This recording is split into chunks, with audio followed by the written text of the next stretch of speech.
never made it, but I know what it takes. I'm motivated by a mix of emotion. Got my statement, and I'm reading it slow so I can understand it fully. Appreciate my standing go. Hola, ¿cómo están? Mi nombre es Caterina Ortega Ramírez. Soy estudiante de cuarto semestre en auxiliar administrativo en el Centro de Estudios Técnicos Laborales de Colombia, CESTELCO, Buga, Valle del Cauca. El día de hoy les vengo a contar y a hablar sobre la teoría de la contingencia. Ahora, ¿qué es una teoría? Una teoría es un conjunto de conceptos, ideas y proposiciones estructurados que muestran una nueva perspectiva sistemática de un concepto de estudio. El principal objetivo de una teoría debe ser esa combinación proyectada de la perspectiva sistemática presentada del objeto de estudio, con el objetivo de descubrir, explicar o predecir algo. La teoría también debe tener un sistema lógico con sus respectivas observaciones que serán el pilar bajo el cual trabajaremos la teoría. También es conocida la teoría como un sistema lógico con el que se puede afirmar algo. Su principal objetivo es mostrar fundamentos para apoyar un tema u objeto. ¿Cómo se elabora una teoría? Es muy sencillo. Se hace una observación de un patrón y por último se desarrolla una teoría. ¿Qué es la contingencia? La contingencia es la posibilidad de que una cosa suceda o no, especialmente un problema que se plantea de forma imprevista. En lógica, la contingencia es el modo de ser o característica de algo en cuanto a que pueda ser o no ser, dependiendo del caso. O sea, algo que no es necesario, pero sí es posible. En general, la contingencia se predica de los estados de cosas de los hechos, los eventos o las preposiciones. Un ejemplo muy claro es: en el aeropuerto de destino perdieron nuestras maletas durante varias horas.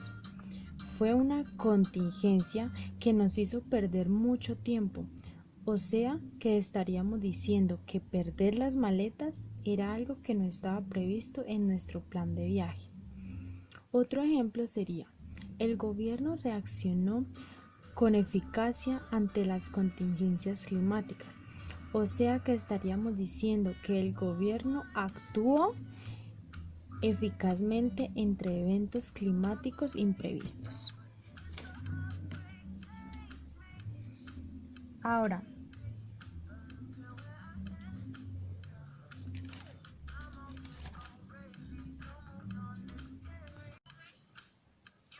¿cómo surgió la teoría de la contingencia? La teoría de contingencia nació a partir de una serie de investigaciones hechas para verificar cuáles son los modelos de estructuras organizacionales más eficaces en determinados tipos de industria. La teoría contingencial o situacional nació a fines de la década de 1950 y a principios de 1960. Y se originó a partir de una investigación empírica aislada destinada a verificar el modelo de estructura organizacional más efectivo.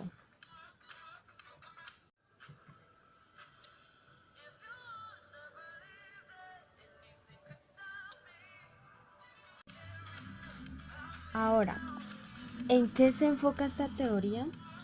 La base de la teoría de Fiedler es el grado de conducción del estilo líder, ya sea orientado a tareas u relaciones personales. La facilidad con la que los líderes influyen en sus seguidores, como por ejemplo los influencers, los youtubers, dependerá de cuán favorable sea la situación. Por eso es que tantas empresas le pagan a los influencers por promocionar sus productos o sus artículos, lo cual las personas lo compran solo porque lo promociona un influencer o una persona famosa. Los elementos principales de su modelo son: A. Las características del líder. B. El control situacional. Y C. La efectividad del líder.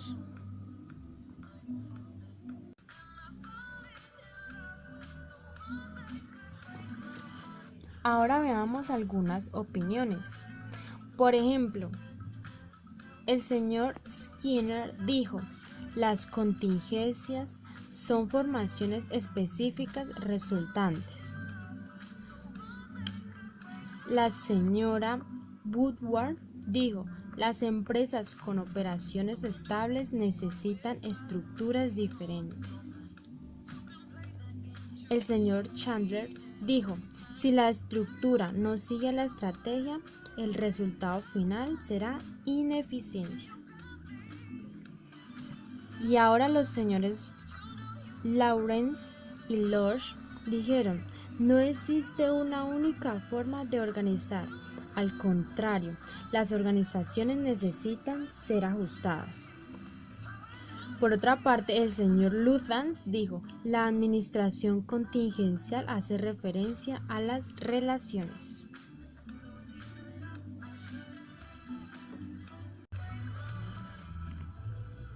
Ahora veamos el ambiente.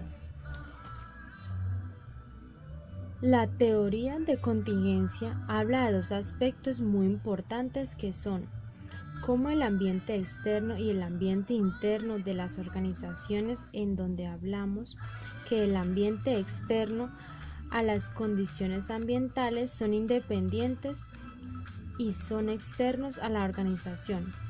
¿Eso qué quiere decir? Que no tiene poder de decisiones sobre estas actividades.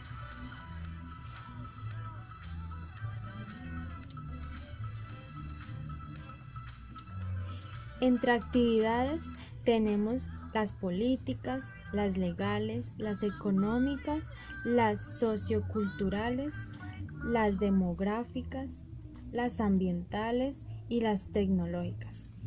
Vamos a dar un ejemplo de cada una de ellas. Empezamos con las condiciones políticas. Son las políticas que tienen los países. Las organizaciones deben asumir estas políticas. Cada vez que hay un cambio de política o algún cambio de gobierno, hay nuevas políticas.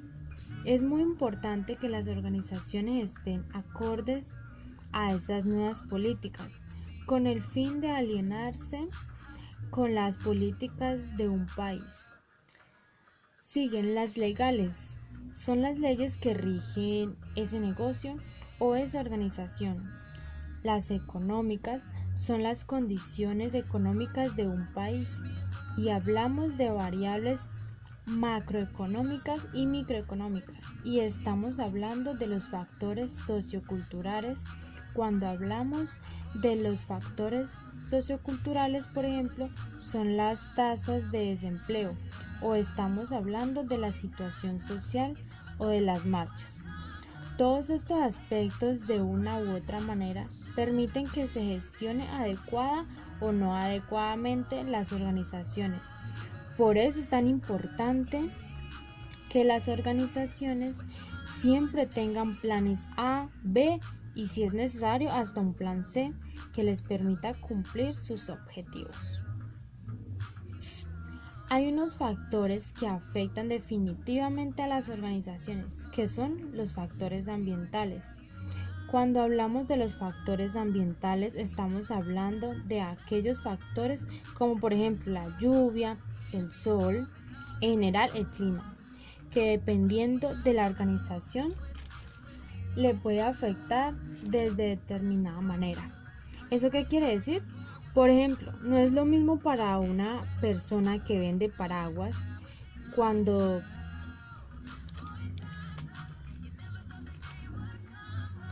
es tiempo de lluvias a cuando no es tiempo de lluvias. No vende lo mismo. Y las variables tecnológicas, ahora que estamos hablando, en donde la industria es tan importante para las organizaciones, es que ellas tengan claro que esos avances las deben implementar dentro de las organizaciones. Y ahora vamos a ver las condiciones independientes que son los de ambiente interno. En este ambiente interno estamos hablando de los proveedores, los clientes, de la gestión administrativa, de las competencias, de las entidades reguladoras. Podríamos decir que excepto por las entidades reguladoras, todos los demás variables tienen la empresa en la organización el factor de decisión. ¿Eso qué quiere decir? Que ellos pueden decidir quiénes son sus proveedores, en dónde estar, cuáles son los sistemas de negociación con ellos, a quién les van a dirigir sus productos y servicios. Y por ende, pues puede establecer su planeación estratégica y sus planes para cumplir con estos objetivos. Ahora, ¿cómo se organiza todo esto a la teoría de la contingencia? Pues que dependiendo cómo se afecte el ambiente externo o cómo vayan moviendo ese ambiente externo, uno debe a las organizaciones. Pues uno es porque la teoría de la contingencia también nos sirve para nosotros. Es lo que yo digo, tener un plan A, tener el plan B y el C. Debemos tener unos escenarios y esos escenarios generalmente deben ser positivos, pero esos escenarios deben estar encaminados a que yo pueda conseguir los objetivos organizacionales, y eso es lo que busca la teoría de la contingencia, que independientemente de lo que pase en el ambiente externo, la organización pueda cumplir con sus objetivos. ¿A través de qué? De unas estrategias. Por ejemplo, hay una organización que vende textiles y productos a base de textiles, y resulta que esa organización tiene que importar unos productos o servicios, y estos productos o servicios solo entran por el puerto de Buenaventura. ¿Qué va a pasar si hay una marcha? ¿Qué va a pasar si llueve mucho y cierran el puerto? ¿Qué va a pasar si suben los aranceles? ¿O qué va a pasar si hay una manifestación y cierran la vía? Todas estas condiciones son importantes y se debe tener en cuenta para la gestión de la organización. Es decir, todas las organizaciones deben de tener un plan alternativo por si alguna de estas circunstancias en el ambiente cambian. Ahora vamos a conocer las ventajas de esta teoría. La primera ventaja es que se le permite redefinir los métodos ante condiciones adversas, como la reducción de ganancias, la muerte de empleados claves, la destrucción de instalaciones claves. Si tiene el nombre que comúnmente llamamos Plan B, puede responder a tales emergencias de manera más oportuna. Por ejemplo, la muerte de un empleado debe considerar la planificación de recursos humanos que tenga en cuenta este resultado. De los 304 de 310 quintos semestres, es inevitable preparar tablas manuales con información importante y otras garantías.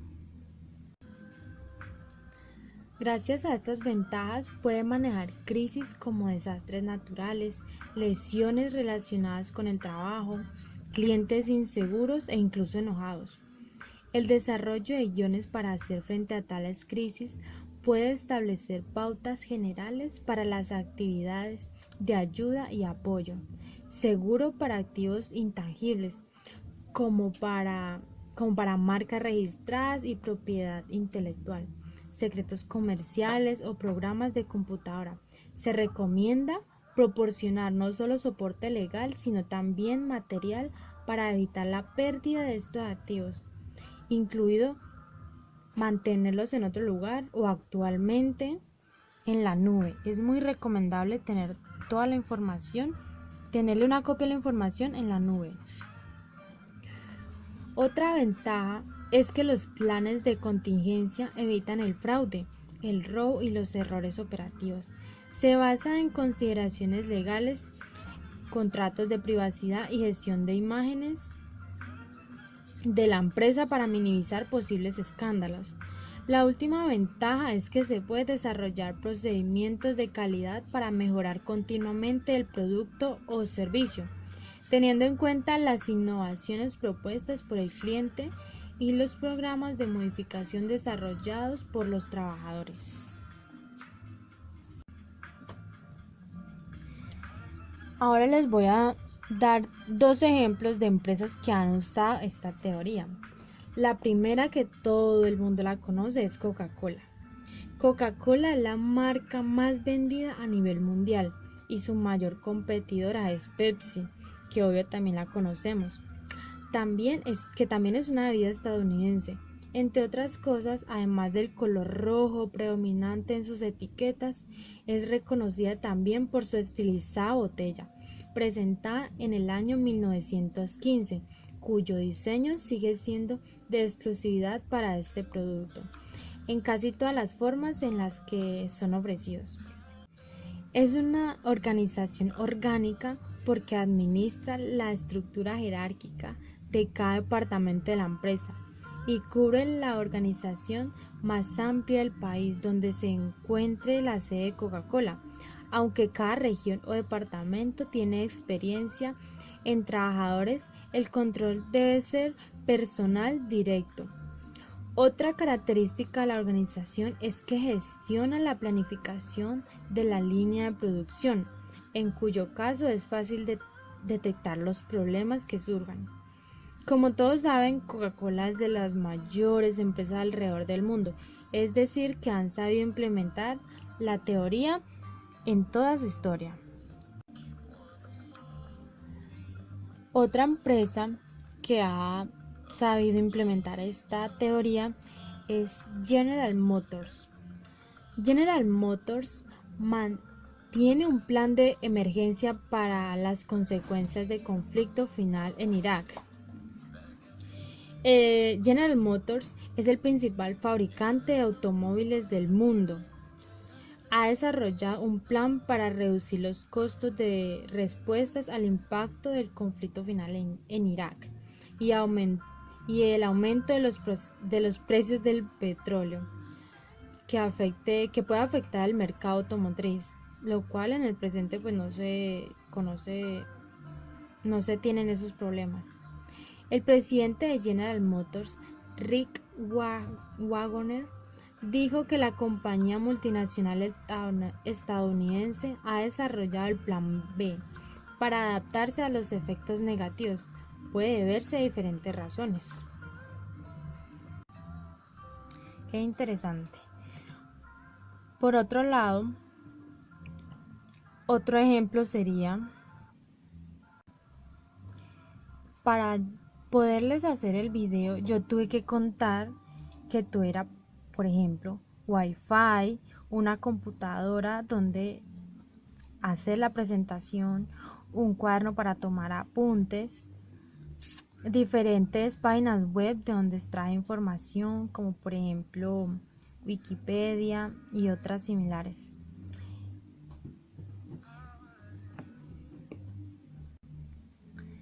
Espero que el video les haya gustado y que les pueda servir para entender de pronto algunos cabos sueltos que teníamos. Muchas gracias por su atención y que estén bien.